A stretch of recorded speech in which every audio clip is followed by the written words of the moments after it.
Welcome to the Superhero of Love podcast. I am Bridget Fonger. I wrote a book called Superhero of Love, Heal Your Broken Heart, and Then Go Save the World. That book is going to be out in January 2019, but I didn't want to wait until that time to start talking to superheroes of love.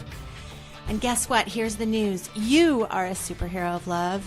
And through talking to other superheroes like yourself, tapping into that little superhero inside of you, I'm hoping that you and I and all of us start feeling more and more like superheroes of love, meaning that we love and are loved more than ever before. So welcome. Let's get this party started. Welcome, superheroes. We are here. I am here, and Chick is there, which is here, there, with T. Chick McClure. Welcome, T. Chick McClure. Thank you very much. T. Chick McClure is a major superhero of love who did an extraordinary talk for us at Love Forward Talks on November 11th, 2018. And after you listen to this podcast, you can zip on over to YouTube and watch that YouTube video of the talk. It was an extraordinary talk about his journey, which I will let him tell us about. But I just wanted to check in with Chick now, which now almost exactly 5 months later. Wow. Yeah. Seems like it was just yesterday. You could have heard a pin drop in the room the entire time. And there was not a dry eye in the house after the talk. Yeah. I sort of missed it too. Like I was so on my own. I totally had no idea what was going on. Yeah. That's why I wanted to reiterate it for you so that you could take that in again, because it really was a stunning talk. And the talk, everyone, you'll hear it right after we do this little pre-interview. You'll hear the entirety of the talk, and then you can go and watch the talk. But the talk is about Chick's journey, healing the relationship with his father. And I just wanted to check in now, 5 months later, and just see how that is going now. And also if there's anything else, any other tips that you have, because what we share on this podcast is tips on how to take care of our hearts. And if you have, and Chick, I didn't say this right up front, is a transgender artist, and he is a major inspirational force for many transgender people. And so I just wanted to see if there's anything else that you wanted to say to your brethren and sistren who maybe and othering. What did you say? And othering. And othering, right? Brethren, sistren, and othering who might be embarking on this journey. So welcome, Chick, and rock and roll. Thank you. Well, I guess I could talk about just really quickly, like where things are at with my father. We have a standing phone call once a week. So we are more connected now than we've ever been. So that's really great. Can I just interrupt and just say that a lot of kids and their parents don't have that. I had that with my dad too before he passed away, but a lot of people don't necessarily have that. And considering where your relationship came from, my God, that is extraordinary. Yeah. I mean, I was a person who didn't have that. And he was a person who didn't have that either. We didn't have each other through pretty much all my teenage years and my adult life up until current times. But I recognize that a lot of trans people don't have connections with their families of origins. But I guess I would just say that, I mean, he pretty much blew my mind and came around. So maybe there's hope. I don't know. If that's something that everybody wants, of course. If it's not, it's not, I guess. That was something that I did want. What was the other part of your question? It was tips for tips for others who are about to embark on that journey or are in the middle of that journey, and who maybe, the bottom line is, we'll give a little bit of a teaser here. I mean, of a spoiler alert, I should say, that the talk is about the healing of that relationship. And obviously it came out the good side, but you still will want to hear the story because it's such a great story. It's such a great journey that they went on together and that they're still on. But for people that are about to embark on that journey, or maybe they haven't told their parents yet, for instance, I mean, it's scary. I've been there. I was really afraid. And so I imagine that it's scary for a lot of people. It's a big commitment to come out and live out. And then it's a big commitment to commit to, hormone replacement therapy and to actually go through a medical transition. Not everybody decides to do that, but both of those things are huge. Society doesn't tell you that you're great to be around when you're a trans person for the most part. But so it's scary, You hear a lot of negativity out in the social sphere and social media and stuff. There's a lot of positive stuff too, but it's a big commitment. But I would say, ultimately you have to take care of yourself. And in my experience, I was closeted the whole time until I was 45 years old. I didn't tell anybody except for my significant other. And it caused me a lot of grief and pain that keeping that secret down, keeping a lid on it, Now that I'm out, that pressure is relieved, even through all the stuff that was frightening. I was just thinking about that today. Like all that stuff that was frightening had been preventing me from being out and had me convinced that I could never transition. I mean, it wasn't even a blip on my radar.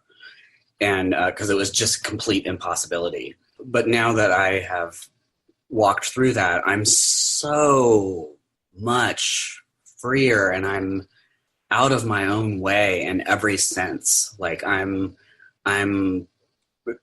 creating art again. I'm writing again. I'm not burdened with this core insecurity that I had about myself when I was closeted with this. And it was, I guess it was, I felt covered over by this body that didn't represent me and keeping the secret. So there's all that anxiety around there. But then when I was able to let that stuff go and remove that body stuff out of my way, I don't know, somehow the confidence that I never had, I was able to finally have. So I used to try to create, but I was also really shapeshiftery about it. Whatever somebody needed would be what I created for them. It wasn't generated from who I am and this is my work and this is the work that I do. I was always trying to sort of fit square peg, round hole kind of thing. But now that I don't have these obstacles in my way, and I just want to say that you just gestured in front of where breasts used to be. It's hilarious.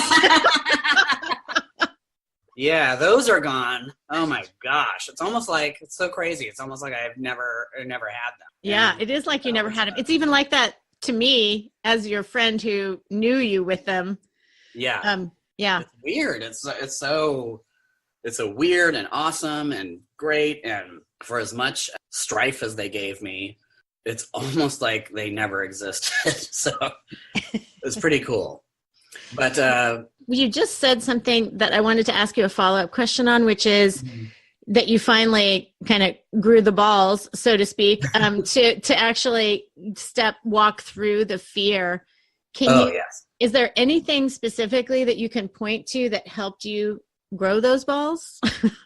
Somebody said to me, this is not your practice life. And for some reason, even though I might have heard that in some version of that earlier than when it really struck me, but it really struck me. This is not my practice life. And am I going to live the rest of my life as this closeted, secretive, shapeshiftery existence that was very painful? Or am I going to, can I cuss? Yes. Am I going to fucking do it? Am I going to do it? I'm going to fucking do it. This is not my practice life. It's not your practice life. This is the one you get. And I just couldn't bear the thought of spending one more fucking second being this person that I wasn't, having to. So your tennis shoes, your brand would be not just do it, but fucking just do it. I'm going to have to pitch that over to Nike. See if they like it. It may seem familiar to them, but a little more hard edge. No, but I mean, that's an incredibly helpful thing to do. Just jump. And, I had no idea. Like, I mean, I was convinced if I leapt, it would all fall to pieces. It's been absolutely the opposite. It's been the total polar opposite. I'm way happier. I'm way more productive. I don't, I do things as myself, and with a confidence that I never, ever experienced before. And I just think that kind of being able to step outside of that wrapping I was in and not have that kind of like, it was kind of like an assault, feeling like assaulted all the time. Like, I mean, it's weird. It's really weird to try to describe what it's like to have everybody in the world interact with you based on solely on what your outward appearance is, when that doesn't represent who you actually are. It's really, I don't know why it's so stressful, but it's really stressful. No, it is like an assault. It's like, and I do the same thing with my weight. Like, you're not okay at the weight you are, like I'm beating myself up constantly, but it's way, way deeper than that. Obviously mine is a superficial example, but they're similar. They're very similar. Like gender dysphoria. I mean, in my experience, because I used to think that what I was experiencing was body dysmorphia, but I put all my attention on the weight side of it so that I wouldn't have to look at the gender side that was always lurking in the background. Like, I cannot let that be true. I cannot let that out. I cannot tell anyone, and I absolutely cannot do anything about it. So I'm going to have to like get on board with what this is and just try to make this work. But I realized I don't have to fucking do that. I didn't have to do that. And for anyone out there who is struggling with this and feeling alone, like, you don't have to do that either. If you don't want to fucking do that, you don't have to fucking do that. I mean, it's not that there aren't risks with how your family is going to accept you or your friends, but it really made all the difference in the world for me to actually be authentic, to be real, really who I am. Because nobody had access. I didn't have access to it either, but nobody had access to who I actually was, Yeah. You talked about taking care of yourself, and I feel like one of the things that I've heard you talk about consistently is community, is creating community. Oh, yes. Oh, yeah, for sure. You definitely benefit from having people in your life who have your back, who understand you, who don't give a shit about superficial things about you, like people that are solid in your life. Like, that's really important. And there is a social media world of trans people who are connected through social media all over the world. So that's when I was first considering all of this coming out and would I transition, I went to that community, that online community, to get information, to find support, to realize that, oh my God, I'm not the only person. And there are more of us than I thought. That's a good thing for people to hear, I think. Yeah. And even to get information about things like where to get your breasts removed, right? Like the most. Yeah. And what procedures and hoops you have to currently leap through in order to have a gender affirming surgery, because you do have to, in certain states, and there are certain requirements, and that you have to talk to a therapist and stuff like that, to let them know that you're not actually out of your mind. but which I personally think that's discriminatory, but that's currently how it is right now. No, actually being out of the body that I want has made me out of my mind until now. Now I'm in my body. Now I'm in my body. Now I want to be in my body and I am absolutely in my right mind. Right on. I understand. I would think that that would make me so angry to have to go defend that to a mental health professional.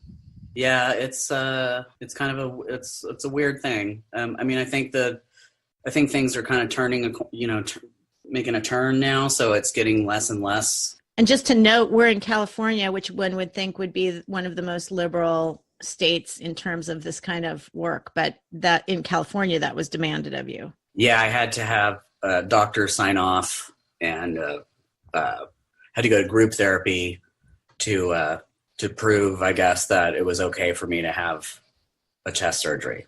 But if I wanted to have basketball-sized boobs, no problem. Actually, mine were kind of almost that big, but not as buoyant where they were removed. And here we come back to Nike with fucking just take them off. Get these off of me. Just fucking do it. Okay. I just want to ask you one final question, then you can add anything else that you want to add. But I just, I want to state something and then ask you something. You talked about now you're creating art, and I have just watched your art over the course of this transition become more and more and more and more and more and more exalted. It is unbelievable, Chick. Your art is unbelievable. Thank you. So tell them about where you are currently with your art, where they can find your art, and also just anywhere that they can find you. And are you open to talking to people if they need some advice also? Are you open to that kind of thing? I am. Okay. The best place to really get me on social media is Instagram. I am on Facebook and Twitter, but I really focus on my Instagram, and my handle there, actually my social media handle everywhere, is tchickphoto. That's photo with a PH, not an F. Yeah, and I'm happy to share my experience with anybody who needs to know they're not alone, and there are many more of us than you might think. And then if you want to look at some of my stuff, you could go to tchickmcclure.com, and there's an art tab in there. You could go to the art tab, and actually I have I should mention this, because if you listen to the talk that I give after this, they're in the art page of my website are the photographs that I took of that, where that talk sort of generated from. So yeah, that wasn't up at the time of the talk. So that's one of the reasons why I wanted to come full circle with this too, because having the experience of seeing that art is amazing. I'll put it in the notes, the direct link to those pictures. That's a good idea. But, is there anything else you want to say about this coming into your body and into your own creative, fully expressed self? Fully expressed. That's it. I mean, I don't know. I just feel like I'm on a fucking rocket ship. You know what I mean? I'm out of my way. Finally, like I'm out of my way and I'm free to go. I'm free to go, and I'm way less apologetic about it, because I feel like before it was all like my apologies and my trying to fit something that I wasn't, and this chameleon thing. And now I'm not doing that, and I'm not sorry about it. I say that with pride. Pride, baby. Should. Really, truly. I mean, you are on a rocket ship, and it's just in these 5 months, it's unbelievable. It's literally almost exactly, tomorrow is 5 months exactly. You have catapulted. It's just like, wow, baby. Yeah, thank you. It's really weird. I kind of am looking at the new stuff. Those are like landscapes, like they're I mean, I'm thinking of them as landscapes. They're also cityscapes, and when you are taking long exposure, depending on how fast you're going, you can erase things. So like if I'm driving through downtown LA at a high velocity, the buildings disappear. So it's kind of like a return to the land, like a return to the foundation. Yes. And I think that I have done that with my family. I did that with my father. And then I'm doing it now with my mother. And so I think that new work, even though it's landscapes and it's not like so obvious, it feels like that's part of the story too. Like it's returning to, an art. It's like landscape is this huge thing of art. Like, it's one of the foundations of visual art. And I'm there. I don't know exactly yet, but it has something to do with like returning to my roots. Wow, that's beautiful. Beautiful. Thank you. And now everybody, we welcome you to listen to T. Chick McClure's amazing Love Forward Talk from November 11th, 2018. Hi, everyone. So, I've spent my whole adult life trying to forgive my father for destroying my mother. It was one of those spectacular 80s divorces, and my impossible fury over it could not be quelched. Is that a word? Quelled. Couldn't be extinguished since then. It was him who shattered my mom into a million pieces. It was him who pushed her off the precipice of sanity into a deep, dark abyss of depression and hoarding. When I was 15 years old, I watched my mother fall apart. I watched her disintegrate right before my very eyes. And we were then slowly overcome by a growing horde of dogs, filth, cockroaches. And she blamed my father, and I blamed him too. I was also afraid of his extreme conservative thinking and his need for everyone to be a certain way, especially for his need for me to be a certain way. Straight, conservative, Christian, and a woman. If you've read the program or heard the program just now, you'll know that I am none of those things. I am a bleeding heart liberal who believes in love, not God, who is more queer than straight and more man than the woman I never was. I'm an artist and an activist, and I'm transgender. This is not exactly what my father ordered off the menu. Trying to navigate through his limited spectrum caused me to become a shapeshifter.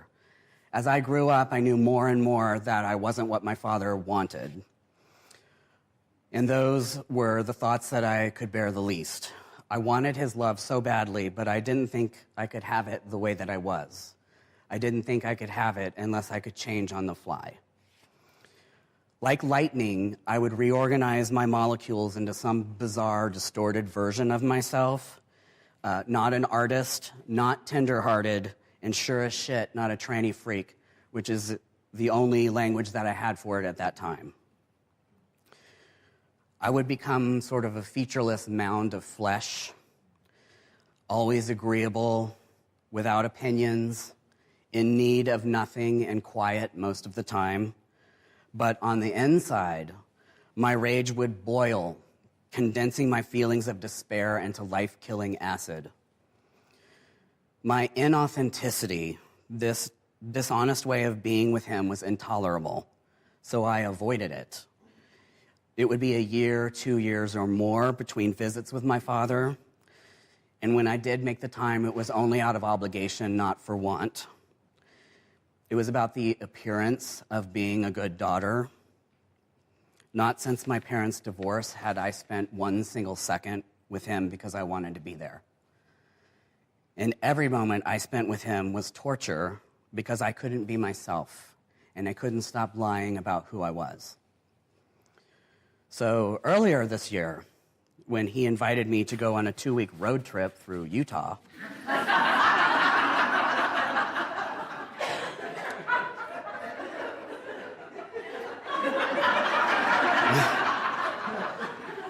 I immediately said yes.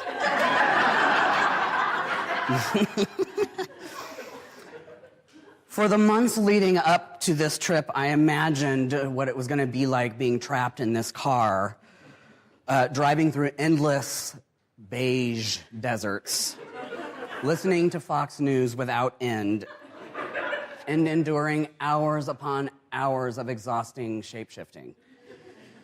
But wait, there's more. While I had already come out as trans with my father, this trip would mark the first time that he would lay eyes on me since I began transitioning. My physical changes had taken place in the 2.5 years it's been since I last saw him, since someone that he knew as his daughter began looking like his son. As the time approached, I decided a few things. One, I would not let myself shapeshift no matter how hard the urge was. I would be authentic, not perfect, but I would be authentic. I would give him the opportunity to know the real me. And I hoped that we could see each other anew for who we actually are, who I actually am, who he actually is. More than anything, I wanted to achieve that, to reclaim the fun and understanding that we shared when I was a little child, before all these heaps of emotional garbage got in the way. I wanted to go in free from my story about him. He's a Trump supporter, he's a Fox News listener, he's blah, blah, blah. I wanted to just leave that aside. 2, I decided I would give him a wide berth with my pronouns.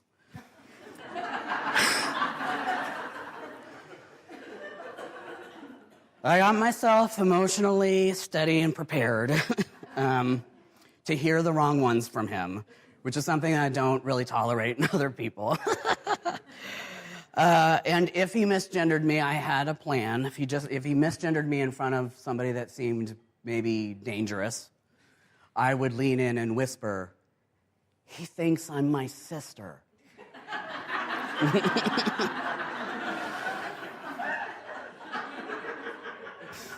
It was important to me to give him room to journey through the transition that had been 2.5 years for me, but for him would become real in an instant.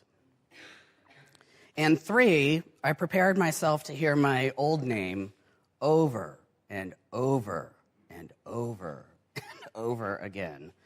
And while that name makes me shudder, I wanted to extend him kindness. I wanted to guide him along the path that I've taken with a gentle hand. And I wanted to give him room to mourn the loss of the daughter he thought I was, and to meet his son for the first time. Okay, so the plan. The plan is we're going to meet in Salt Lake City. We're going to rent a car and we're going to start driving. I arrive first and I go to the hotel with 3 full hours to wait and stew. So, because I'm anxious, I decide it's going to be best if I take a nap. Off the plane, he calls me, cussing in the old familiar way. He can't get his GPS to work and he can't find the hotel. And he sounds angry to me, and now I'm nervous. What have I agreed to? Can I change my mind? Can I change my flight? Can I change the person who I call my father? He arrives and wants to meet in the lobby. It's go time. It's the moment of truth. I suck in all the air in my room into my lungs and slowly blow it out.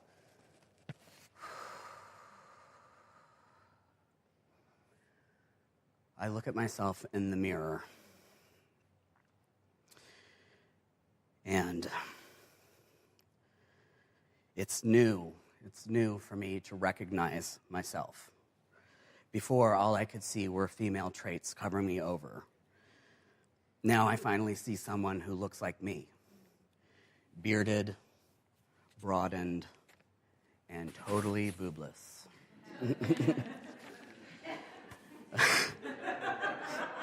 Which is a super good thing, let me tell you. Okay, so as I get off the elevator, I can see him outside smoking a cigarette. And he looks up, and we lock eyes. And in that moment, in that instant, there was an acknowledgement that happened. It was so subtle as to not really be noticeable by any other person, but it was powerfully present. It was like blue electricity sparking between electrodes. It is a moment of seeing and being seen. And for the first time in over 30 years, I suddenly feel normal. Like I'm not distorted. I'm not a shapeless mound of flesh. I feel tall and confident in my body and perfectly okay with being me. For the first time in his presence, I wasn't trying to figure out who to be.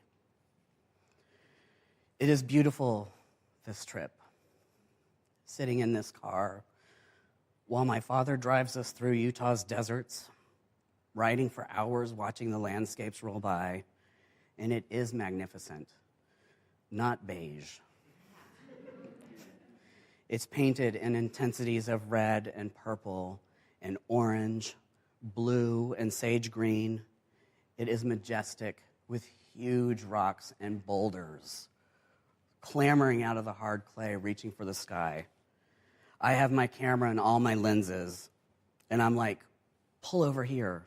And he's like, missing the mark by 20 feet. And I'm like, that's okay. I'm gonna take a picture of this poorly composed photo anyway.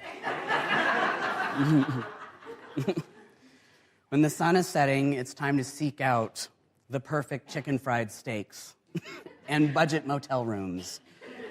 Sharing a room with your dad, who's not wearing any underwear at night,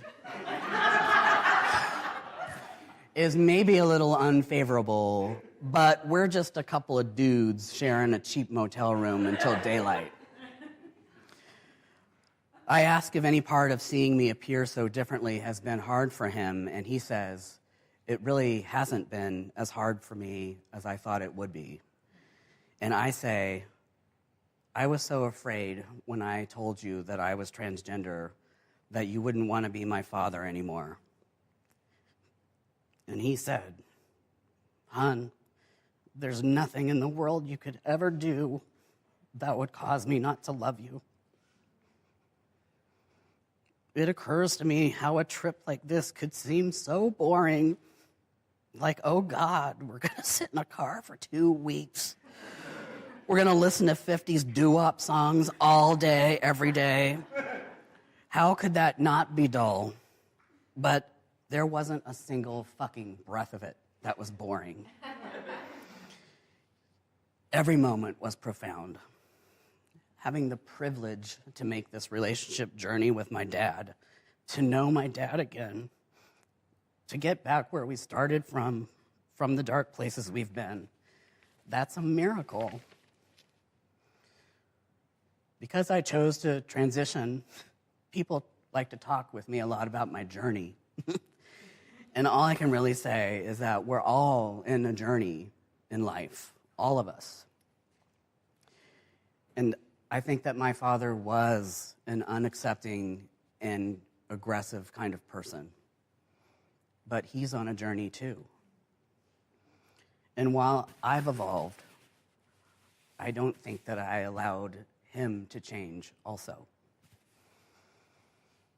I'm not saying every person develops who can accept their child as transgender, because many people don't. But he did, and he showed me. The trip is almost through.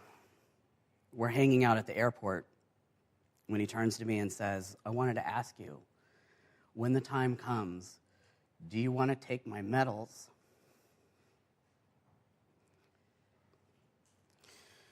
And I get that those medals are his life's highest achievements. His service in the Navy and those medals are his whole identity.